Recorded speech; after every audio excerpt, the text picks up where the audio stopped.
Okay. Donc, dans la leçon inaugurale de Gérard Berry, nous avons vu beaucoup d'aspects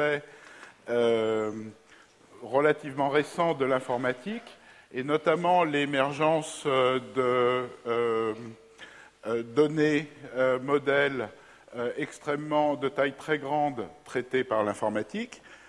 Dans la leçon d'aujourd'hui, donc, il a été question des fondements de l'algorithmique, et mon rôle est un peu de mettre un coup de projecteur, faire une sorte de zoom sur une classe d'algorithmes qui s'est développée très largement dans les 10 dernières années, qui est très largement motivée par le développement de l'Internet et la numérisation des documents, notamment des documents textuels, ainsi que le développement des réseaux. Donc, ce que je voudrais faire, c'est montrer la démarche algorithmique, l'illustrer, dans le domaine de la conception d'algorithmes, on pourrait dire de haute performance, pour traiter des volumes de données extrêmement importants. Et donc, dans le pourquoi et comment le monde devient numérique, eh bien, on va être aujourd'hui très largement dans le comment. Donc, d'abord, un petit commentaire général sur le rôle de l'algorithmique. Donc, le titre des deux sessions d'aujourd'hui, c'est l'algorithmique au cœur de l'informatique. Et quelque chose qu'on entend souvent, une sagesse populaire, consiste à dire que la loi de Moore, qui a été donc évoquée dans la première leçon, à savoir le fait qu'on a un doublement des capacités de calcul tous les 18 à 24 mois, eh bien, cette loi de Moore fait qu'il y a un progrès naturel de l'informatique et une certaine sagesse populaire croit que, du coup, tous les problèmes vont être résolus avec les progrès de matériel sur la vitesse des machines. Alors, si on regarde superficiellement les données, effectivement, sur un problème de calcul pur, qui est le problème du calcul des décimales de pi, eh bien, on constate que l'un des tout premiers records par calcul informatique sur l'ENIAC, en 1949, on avait à peu près 1000 instructions machines, c'est un peu difficile par seconde, c'est un petit peu difficile à imaginer de nos jours. Eh bien, avec ces 1000 instructions machines par seconde, on atteignait un record qui était aux environs de 1000 décimales. Un des records les plus récents, par un japonais, le professeur Kanada, consistait à travailler avec une machine qui effectuait 1000 milliards d'instructions par seconde, 10 puissance 12, et obtenait effectivement à peu près 1000 milliards de décimales de pi. Donc, superficiellement, l'examen de ces données numériques nous suggère que le simple progrès du matériel conduit à résoudre un peu naturellement et sans trop se fatiguer tous les problèmes de calcul. Alors, la réalité est un petit peu plus compliquée. Donc, dans la leçon de Gérard Berry, on a vu la notion de fonction de complexité. Et en fait, derrière les records... Allô ? Donc, derrière les records les plus récents, eh bien, en fait, se cache une rupture qui a lieu à peu près au milieu des années 70, parce que, de fait, eh bien, les algorithmes initiaux avaient une complexité pour calculer n décimales de pi qui était quadratique en n, essentiellement proportionnelle à n2, et à partir des années 70-75, eh bien, différentes méthodes algorithmiques ont été développées qui permettaient de ramener cette complexité de calcul des n premières décimales de pi à quelque chose qui est seulement très très légèrement surlinéaire.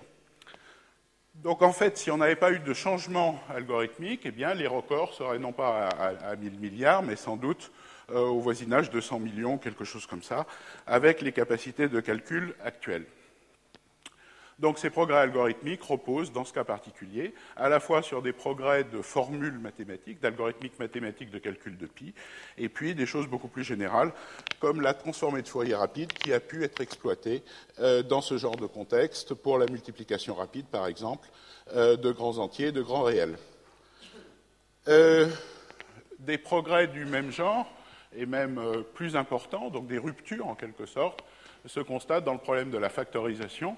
Le record dans les années 60 était aux environs d'une trentaine de chiffres décimaux, une trentaine de digits, et un des challenges RSA, donc lié à la cryptographie, de 200 digits, a été résolu il y a quelques années. Donc, en fait, on voit sur cet exemple-là des passages d'ordre...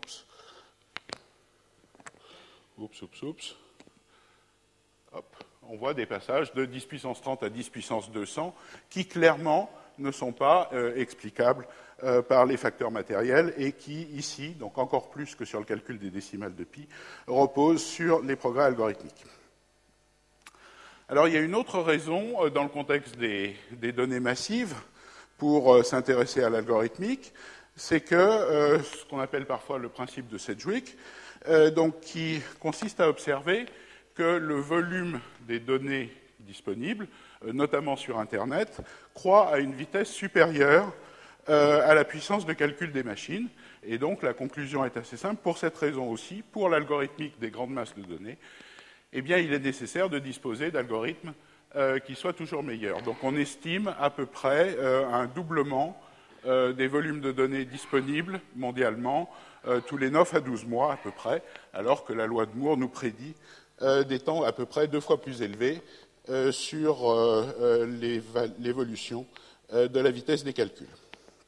Donc mon plan va être de prendre ces problèmes de traitement, certains problèmes de traitement, et puis un peu de décortiquer, donc de faire visiter le laboratoire et montrer quelques principes de conception algorithmique sur ces domaines-là. Alors ce sont des principes qui sont assez simples, du même degré de simplicité, je dirais, que ce que nous a montré Gérard Berry à l'instant. Dans les considérations toujours un petit peu générales, et il en a été aussi brièvement question, eh bien, il faut dire qu'il y a une évolution de l'algorithmique dans la période informatique. On a vu ces différentes ruptures dans les années 70. Une des révolutions, on pourrait l'appeler la révolution tranquille de Knuth. Elle consiste à laisser de côté les critères traditionnels de complexité, c'est-à-dire d'évaluation d'un algorithme qui sont fondés sur les pires cas. Donc ces critères-là sont importants pour des systèmes ayant des contraintes de type temps réel, en avionique, etc. Mais pour les utilisations les plus courantes en informatique, en fait, ce qui nous intéresse, c'est d'arriver à une solution vite et bien dans une majorité, disons, écrasante de cas. Et ce que Knuth nous a révélé, eh bien, c'est qu'on disposait très souvent de solutions algorithmiques ou de structures de données qui étaient beaucoup plus simples et beaucoup plus performantes lorsque on les envisageait sous le critère de leur comportement, entre guillemets, typique.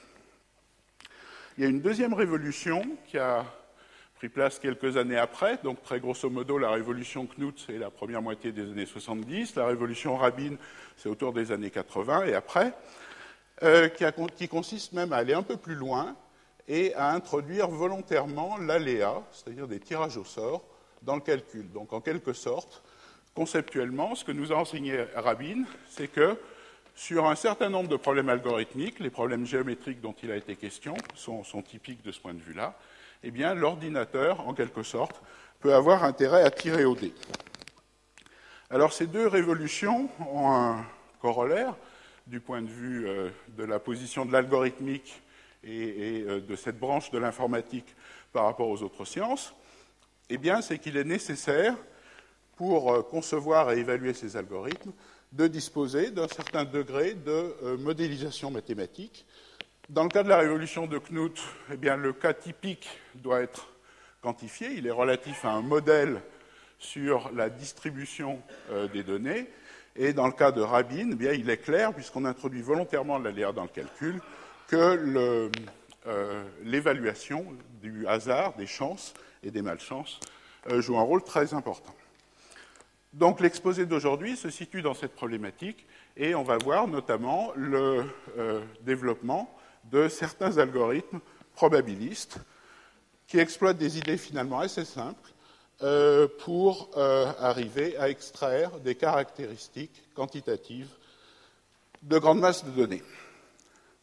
Alors, une première étape, c'est quelque chose qui est très important pour les informaticiens, qu'on retrouve comme méthode dans beaucoup de domaines de l'informatique.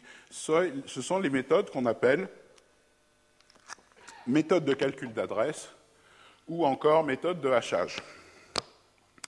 Donc, vis-à-vis du pire cas, il y a eu dans les années 70-80 le développement d'un très grand nombre de travaux visant à développer des structures de données blindées et ayant des très bonnes caractéristiques dans le pire cas.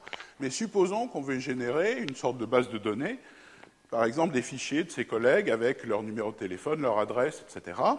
Bien, il y a une méthode qui est très très simple, c'est qu'à partir du nom de la personne, par exemple, eh bien, on va stocker les informations à une certaine adresse, et cette adresse sera fonction du nom de la personne.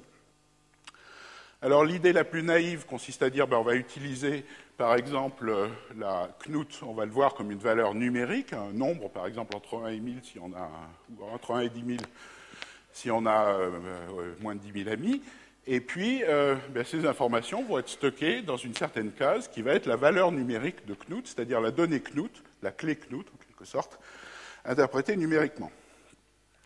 Alors ça, c'est une première approche, c'est l'idée du calcul d'adresse, mais vis-à-vis des données qui sont rencontrées de manière réelle, soit dans la langue, soit dans les noms propres, c'est insatisfaisant et ça va être inefficace parce que, essentiellement, les noms communs ou les mots de la langue française ou les noms propres sont très très loin d'être uniformément répartis, ils se regroupent en amas, en quelque sorte. Et donc, ce qui va se passer, c'est que cette méthode de calcul d'adresse, prise brutalement, eh bien, va consister à avoir des gros amas et puis des régions qui sont complètement désertiques. Alors, une deuxième idée sur le calcul d'adresse eh bien, consiste à prendre notre clé, c'est-à-dire notre donnée initiale, et puis à effectuer dessus une transformation. Et cette transformation va avoir comme charte de fabrication eh bien, le fait que les adresses vont être essentiellement à peu près uniformément réparties, c'est-à-dire qu'on va perdre, elles vont briser l'existence des amas. Alors il y a des méthodes tout à fait simples et connues. On peut repartir de l'exemple à CNUT, j'associe une valeur numérique. Et puis je prends sa valeur numérique, je la réduis modulo un nombre premier, par exemple ici le premier nombre premier qui suit la taille de la table, mettons 10 000, et effectivement, eh bien, on vérifie et on montre dans différents contextes que les valeurs hachées que l'on obtient, c'est-à-dire les valeurs transformées par cette fonction de hachage, ont les bonnes apparences de l'aléa.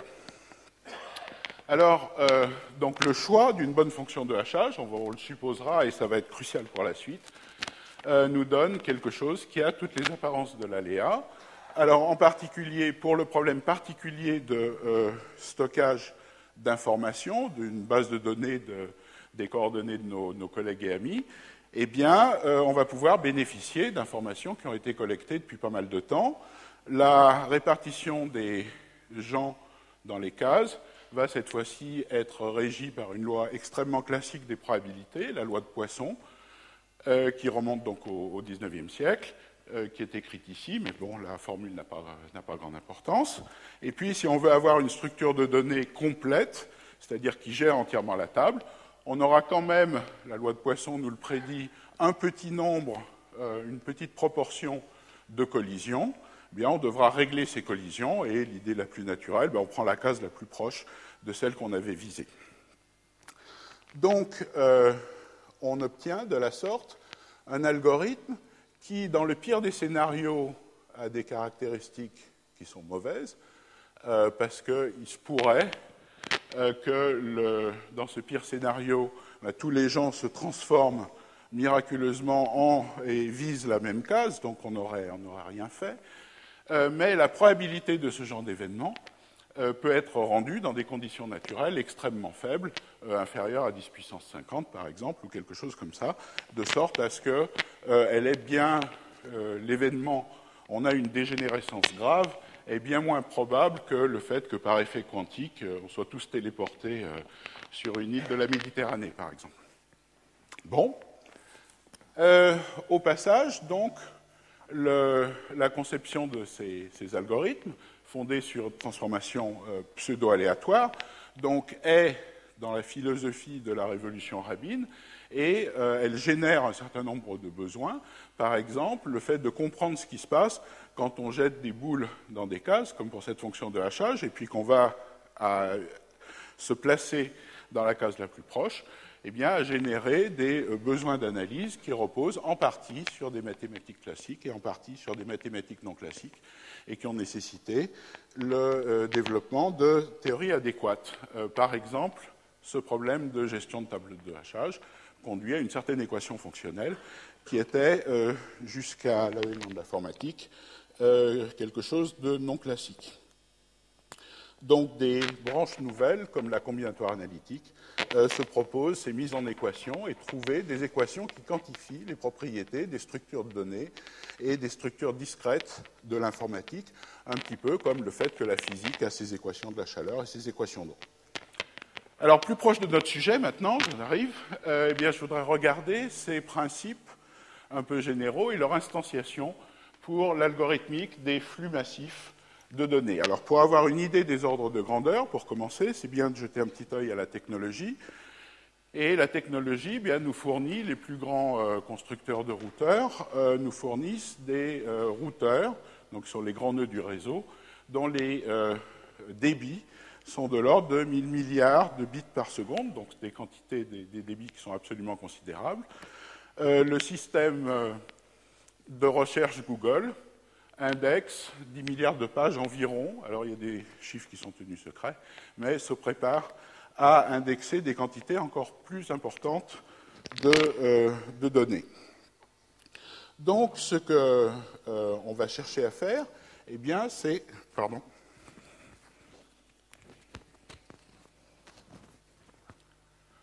Ce qu'on va viser à faire, c'est sur ces grandes quantités de données, qu'on appelle des flux, qui sont des données qui vont passer par les sommets d'un réseau, on va viser à extraire des informations quantitatives. Alors, il y a une sorte de charte, c'est-à-dire que les volumes et les débits qui sont en jeu sont tels qu'il n'est pas question de stocker l'ensemble des données qui se présentent, ni même de pouvoir espérer stocker de gros échantillons représentatifs. Donc, on a une algorithmique particulière à ces volumes de données très importants sur les réseaux ou à cette information distribuée, qui est qu'essentiellement, ils doivent procéder en une seule passe, voire défiler les données très vite, faire un petit nombre d'opérations sur chaque donnée et utiliser une mémoire auxiliaire qui est petite. Et dans les meilleurs algorithmes dont il sera question, eh bien, cette mémoire auxiliaire est inférieure au contenu informationnel d'une page A4 ou d'une page de livre traditionnelle. Alors, pourquoi chercher ces informations ? Voici une motivation qui vient des réseaux. Donc là, on a une analyse du volume de trafic sur un nœud ADSL dans une grande ville, je crois que c'est Lyon, sur une petite période de temps. Et on a des volumes de données qui sont extrêmement importants. Une chose qui intéresse beaucoup les gens qui font de la gestion de réseau, notamment la détection d'intrusion ou la détection de virus, eh bien, c'est de savoir s'il y a des événements exceptionnels, anormaux, qui doivent être arrêtés, donc certaines adresses qui doivent être bloquées. Alors, les volumes de trafic sont tels que sur les simples indicateurs de volume, donc les indicateurs volumétriques eux-mêmes, ne nous donnent pas directement l'information qui est souhaitée. Par contre, il y a une information qui est contenue dans ces grands volumes, mais un petit peu cachée, qui est très importante, qui est le nombre de valeurs différentes qui sont rencontrées, et qu'on appelle la cardinalité. Alors j'explique un petit peu. Donc sur un réseau, lorsque vous téléchargez une image, ou lorsque vous cherchez un numéro de téléphone dans les pages blanches ou jaunes, vous envoyez un certain nombre de requêtes. Les réponses, en général, vont consister en quelques dizaines de milliers, l'équivalent de quelques milliers de caractères, ou quelques millions de caractères s'il s'agit d'images, encore plus s'il s'agit de vidéos. Ces informations sont traitées sur le réseau en étant découpées en petites tranches. En gros, des tranches qui, effectivement, contiennent typiquement de l'ordre du millier de caractères. Donc l'équivalent d'une feuille de papier A4 imprimée. Alors, sur ces millions de pages, voire milliards de pages qui défilent sur les nœuds d'un réseau, eh bien, il y a un en-tête qui consiste en une adresse de l'expéditeur et une adresse du destinataire. Donc, cette adresse d'expéditeur-destinataire, elle traduise une connexion qui est en cours, c'est-à-dire un échange d'informations entre deux partenaires qui est en cours sur le réseau. Donc, ce qui nous intéresse dans la propagation de virus, pour l'exemple qui est ici, eh bien, c'est une situation dans laquelle un virus va se propager en infectant un certain nombre de machines et en leur demandant de s'adresser à un beaucoup plus grand nombre de machines, de sorte à créer une sorte d'explosion exponentielle du trafic.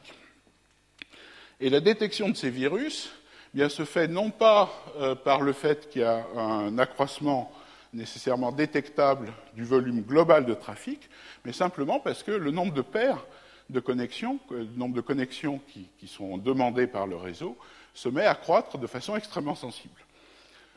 Donc sur le diagramme de droite, vous avez justement un histogramme qui montre l'évolution pour une attaque qui a été déclenchée par un virus retardé à midi sur un site universitaire il y a, je ne sais pas, 6 ou 7 ans, et on voit effectivement qu'on a un trafic avec un rythme circadien habituel, des petits pics quand les gens lisent leur courrier en arrivant et en partant, et puis tout à coup, hop, à midi, on a une multiplication par un facteur 20 ou 30 du nombre de connexions différentes qui est demandé. Ce nombre de connexions différentes, donc une fois de plus, est caché dans le premier diagramme, mais de façon très très inférieure au niveau de bruit. Donc la détection de la propagation de tel virus au niveau des gens qui font de la gestion de réseau, eh bien, nécessite un problème abstrait qui est très simple. C'est-à-dire, j'ai un ensemble de valeurs que je vois défiler devant moi à un rythme très rapide et en très grand nombre. Et sur cet ensemble de valeurs, certaines sont répétées 1 million de fois, certaines sont répétées 1 ou 2 fois. Et il s'agit de détecter combien j'en ai de différentes. Alors, c'est un problème qui est certainement dans l'orbite des problèmes calculables, c'est-à-dire que, on dit c'est facile, on garde la trace de tout, et puis on fait un grand algorithme de tri, et on va instantanément repérer le nombre d'éléments différents.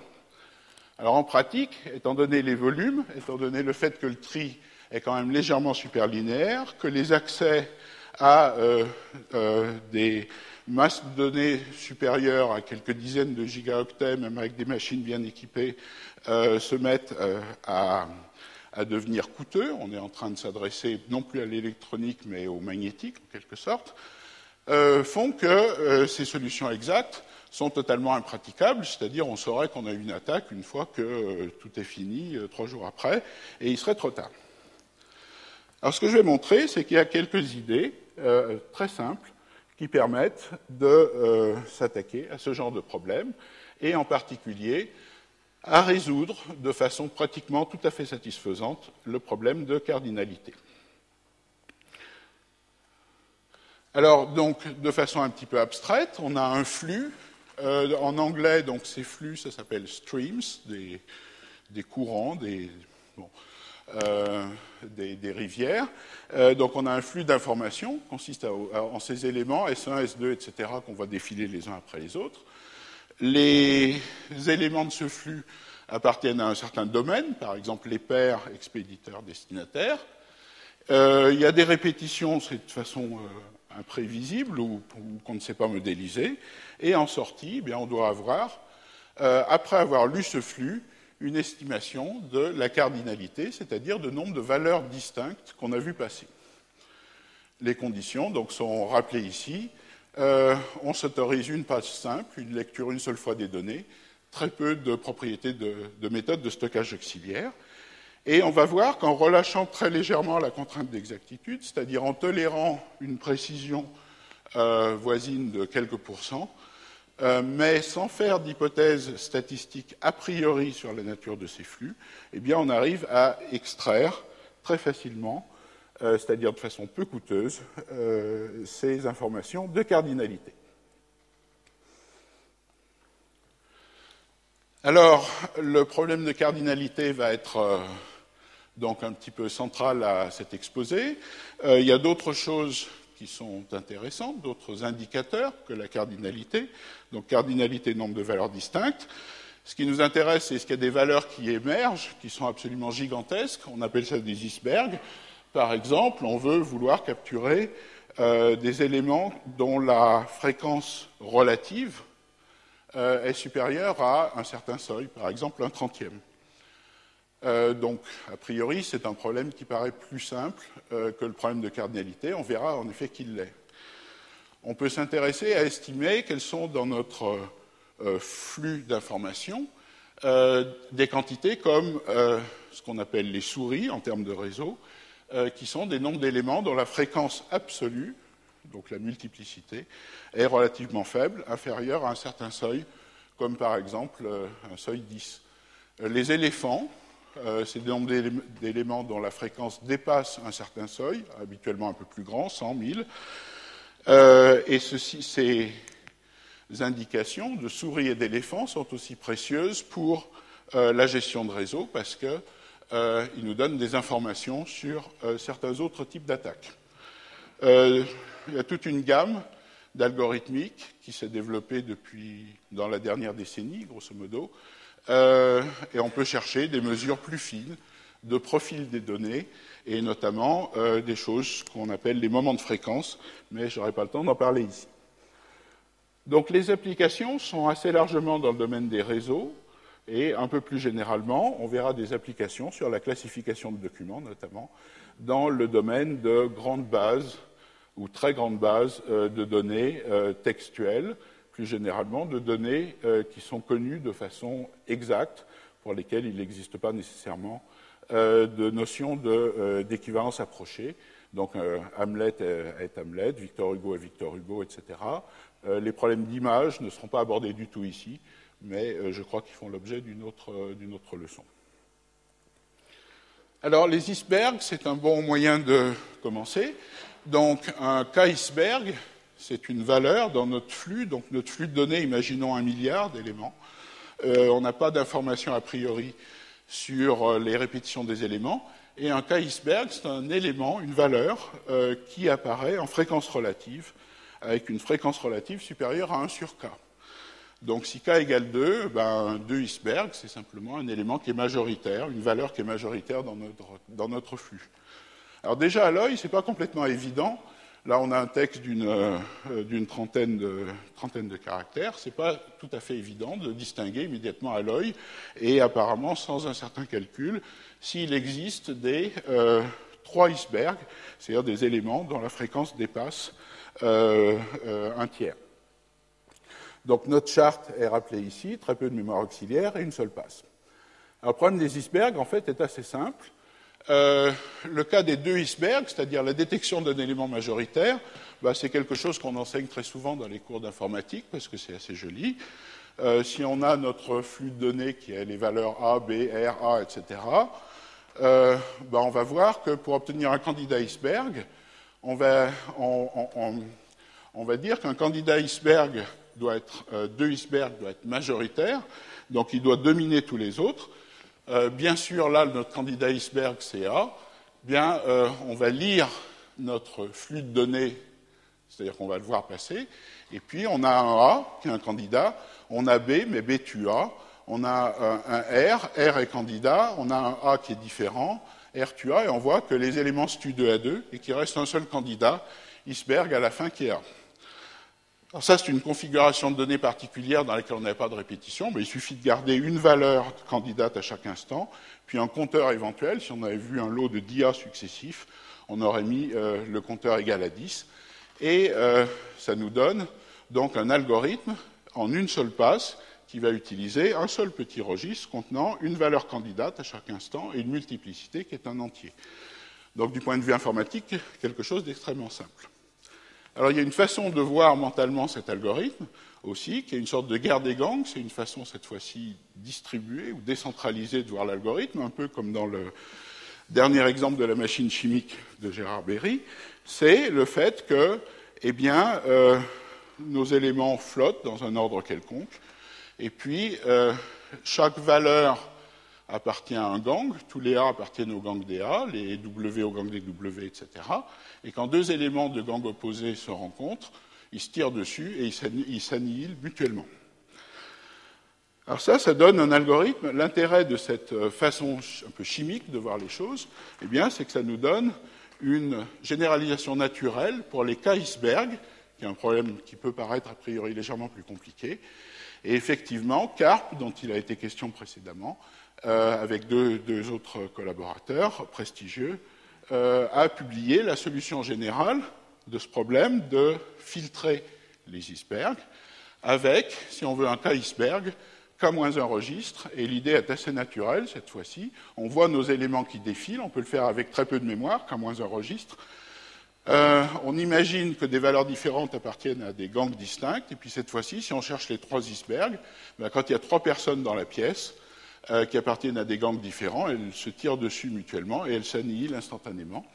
Donc on a besoin d'avoir une pièce dans laquelle on a K-1 personne, plus une personne qui arrive à la porte, donc K-1 ou K registre. Donc ça nous donne déjà une indication du fait que des choses qui peuvent être relativement cachées dans notre flux de données, eh bien, deviennent accessibles par une algorithmique qui est très économique, ici en mémoire, et également très économique en temps, parce que les opérations de comparaison de registres et de décrémentation de registres qui sont en jeu sont des opérations extrêmement simples. Alors je vais en venir à ce qui est mon propos principal, c'est de montrer que quelque chose qui est plus caché que les icebergs, à savoir la cardinalité d'un ensemble, donc à nouveau le nombre de valeurs distinctes, eh bien, est accessible à une algorithmique de performance essentiellement comparable à ce qu'on a vu sur le problème des icebergs. Donc je rappelle que le hachage nous fournit une transformation de hachage, prendre la valeur numérique de notre donnée, la réduire par exemple modulo un grand nombre premier, nous fournit des valeurs hachées qui ont essentiellement toutes les apparences de l'aléa, donc on dit que ce sont des valeurs quasi aléatoires et uniformes. Alors une propriété des fonctions de hachage, qui est à la base d'ailleurs de leur invention, eh bien c'est que l'aléa qu'on obtient ou le pseudo-aléa qu'on obtient, est un aléa reproductible. Donc si notre flux de données contient un ensemble de données géographiques, Provence, Poitou, Berry, Charente, etc., plouf, si on rencontre à deux moments différents la même donnée, puisque la transformation est une fonction, au sens mathématique, une transformation des données, eh bien on va obtenir à nouveau la même valeur hachée. Donc ça, c'est quelque chose d'important. Et ça veut dire que notre problème d'estimation de cardinalité sur des très grands flux de données, les valeurs des données, les valeurs elles-mêmes de ces données pouvaient obéir à des lois complètement imprévisibles, être des mots de la langue, être des adresses Internet obéissant à des règles extrêmement compliquées. Eh bien, on peut oublier cette caractéristique et en fait ne pas avoir à en connaître grâce aux fonctions de hachage. Et donc, on peut supposer désormais que le problème transformé, il était transformé par une sorte d'ange, en un problème dans lequel quelqu'un nous a fait un flux qui a la même structure, qui est isomorphe du point de vue des répétitions, du point de vue des permutations d'éléments, nous a formé un flux qui est idéal au sens où il est isomorphe au flux initial, mais ses valeurs sont des valeurs uniformément réparties, par exemple en normalisant, en mettant 0, uniformément réparties sur l'intervalle 0,1.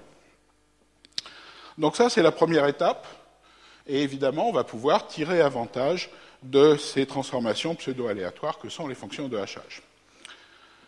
Alors, une définition, c'est que pour ce problème de cardinalité, eh bien, on va définir quelque chose comme étant une observable si c'est une fonction de l'ensemble sous-jacent à notre flux.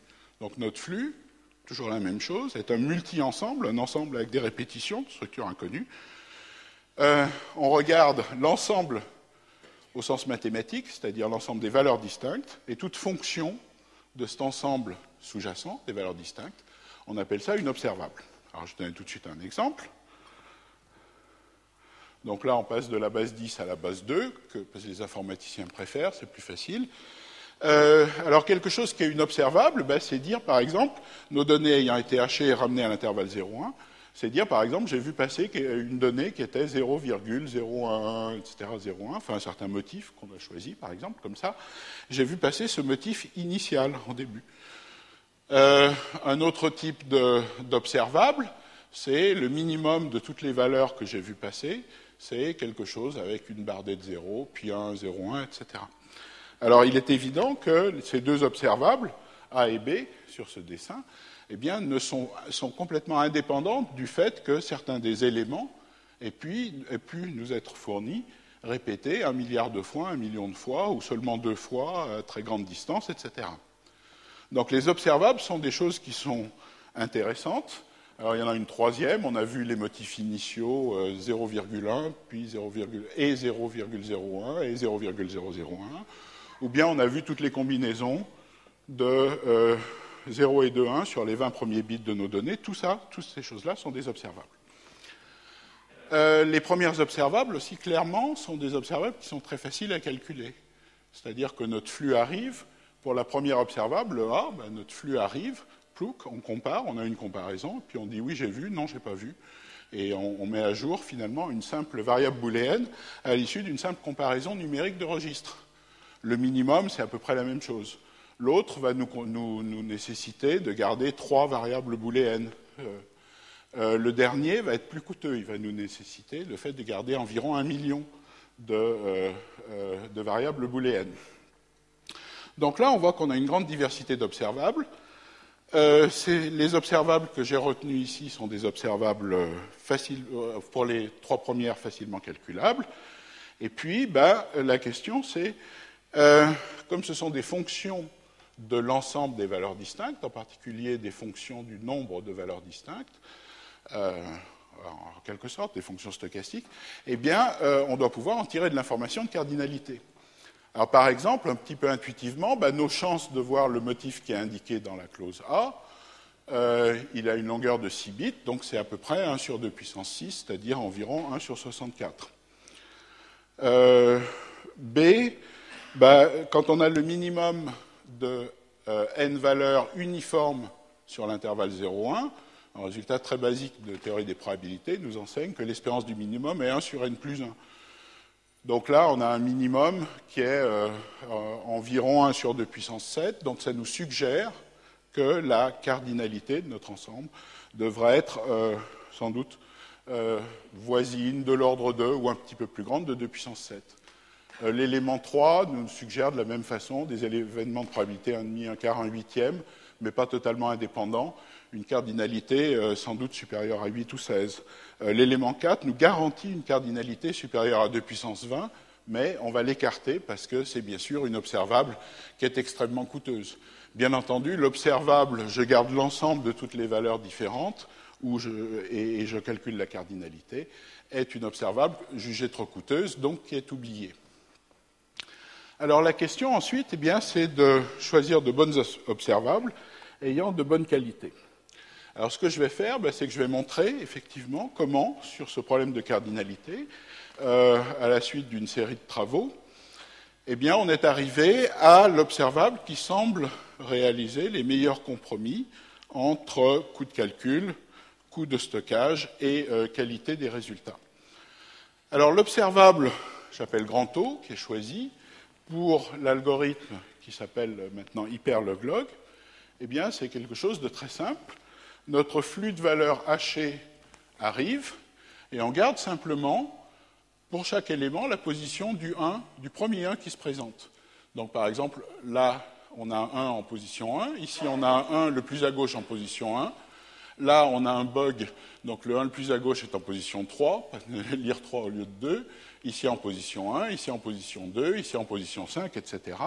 Donc sur ce flux de données, un calcul très simple va nous permettre d'extraire, sur cet exemple particulier, l'observable qui va valoir 5.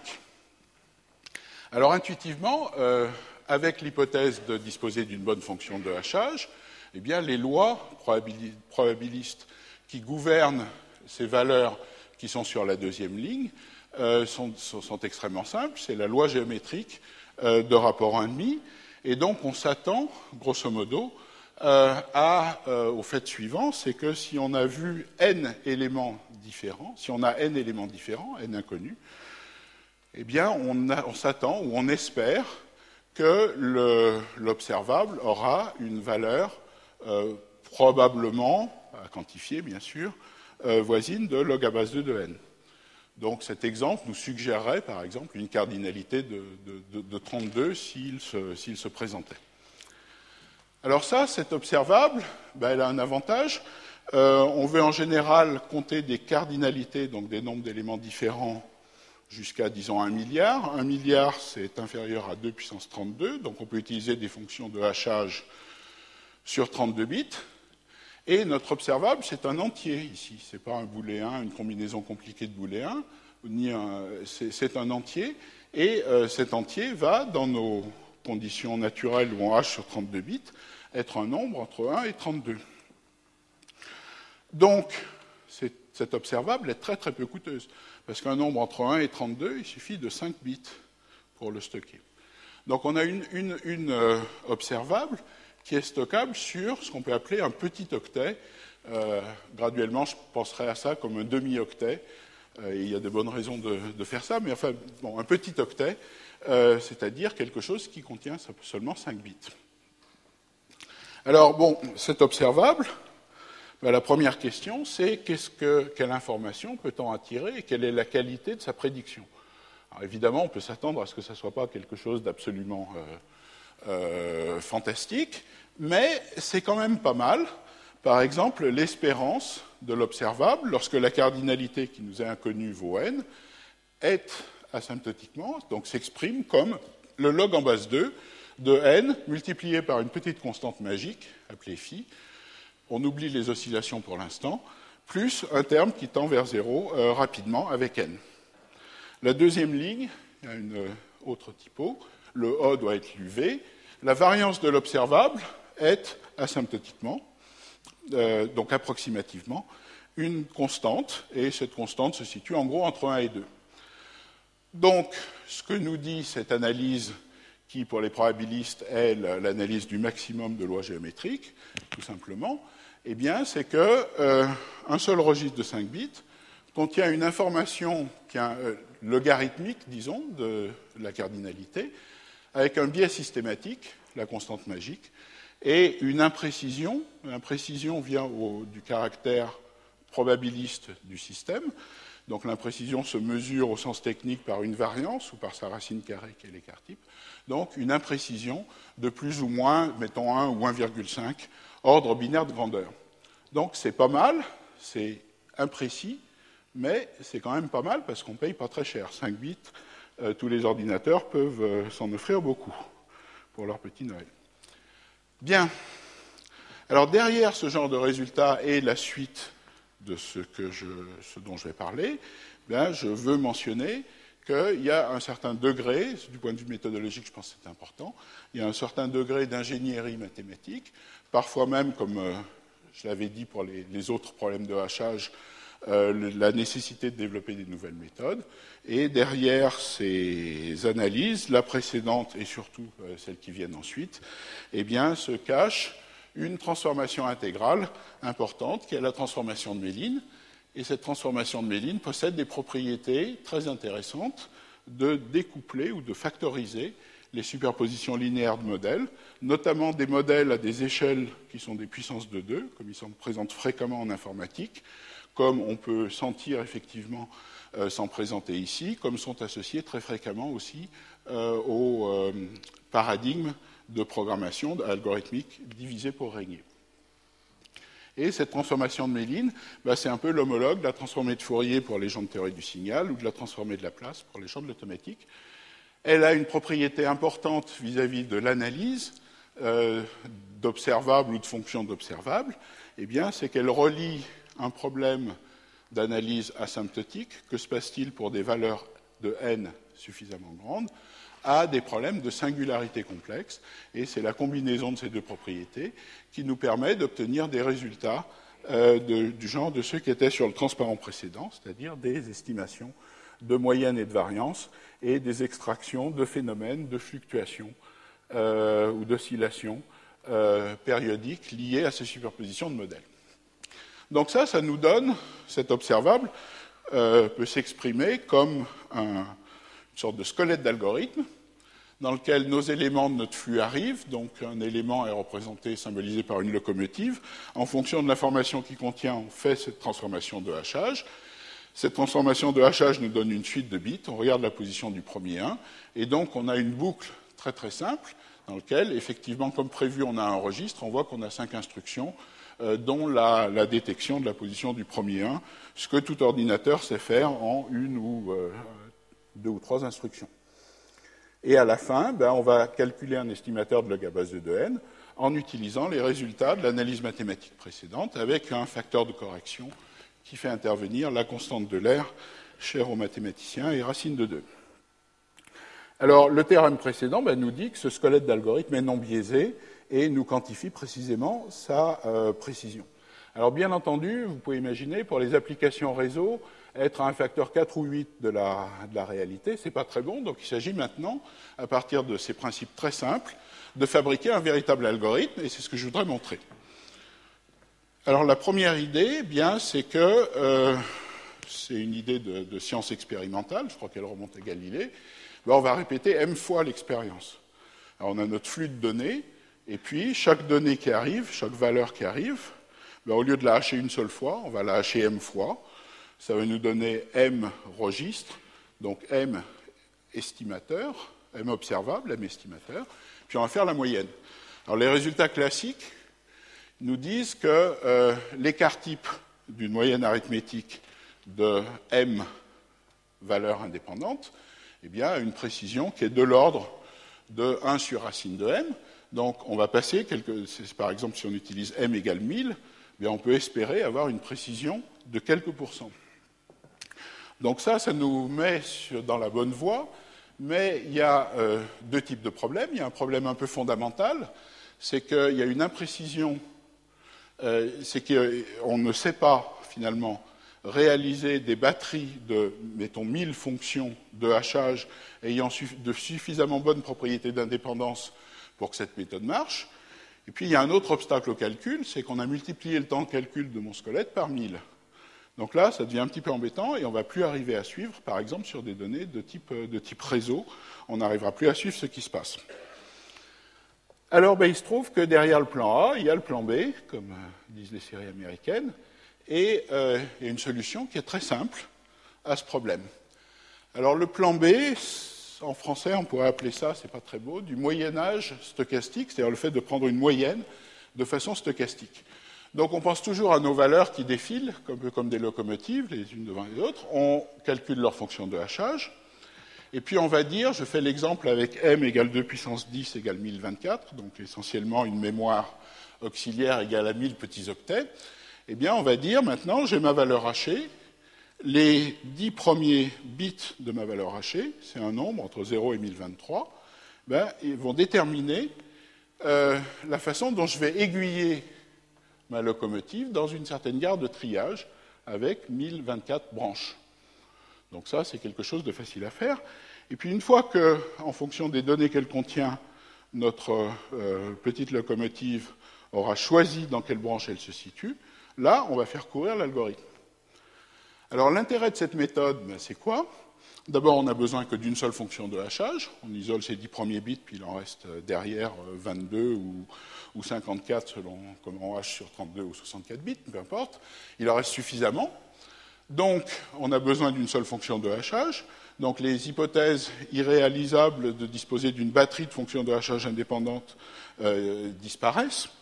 Et puis, du point de vue du temps calcul, la procédure qu'on obtient de la sorte est extrêmement intéressante parce qu'une fois qu'on a fait l'aiguillage, après, on applique l'algorithme squelette, c'est-à-dire 2 ou 3 instructions essentiellement.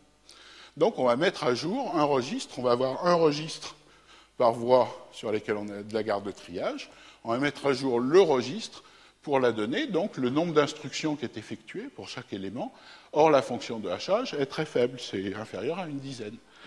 Et puis, bien sûr, à la fin, bien, on va récupérer non plus un registre, mais toute une collection de registres. Et c'est là que les méthodes dont je parlais précédemment, notamment fondées sur la transformée de Méline, jouent tout leur rôle. Et on va calculer un certain estimateur à partir de ces ensembles de registres. Alors en fait, là, vous avez pratiquement l'algorithme complet. Je n'ai pas précisé l'estimateur de cardinalité. L'estimateur de cardinalité, il s'avère, c'est une sorte de dispositif de réduction de variance, donc d'augmentation de précision, qu'au lieu de prendre une moyenne simple, il est avantageux de prendre une moyenne harmonique, 2 puissance la position des registres.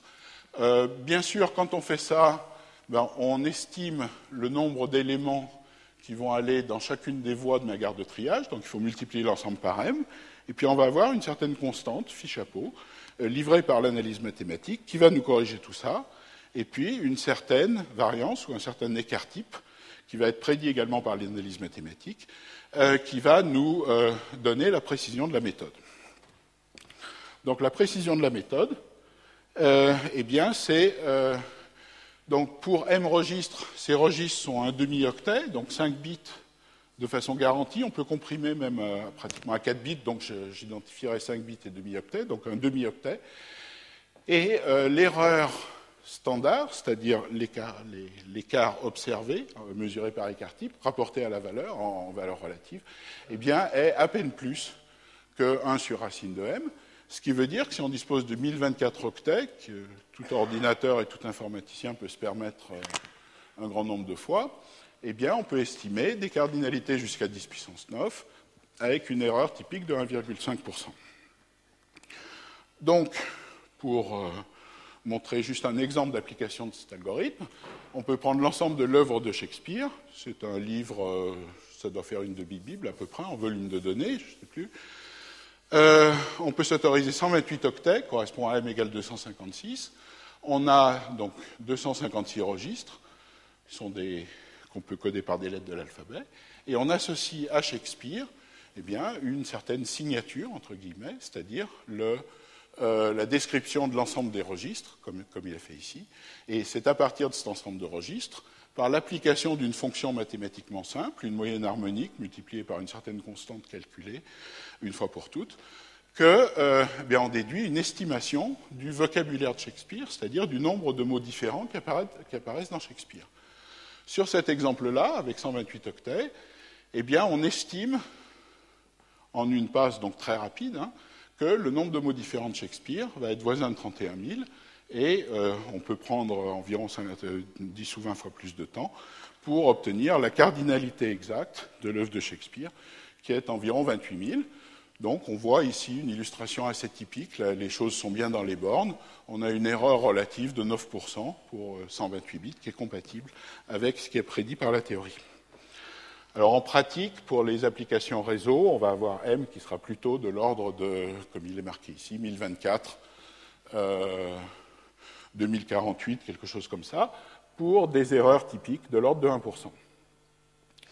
Alors l'algorithme que je viens de décrire, il est pratiquement décrit de façon complète sur le transparent précédent, hors les détails de la fonction d'évaluation qui est simple, eh bien, a des vertus assez peut-être surprenantes.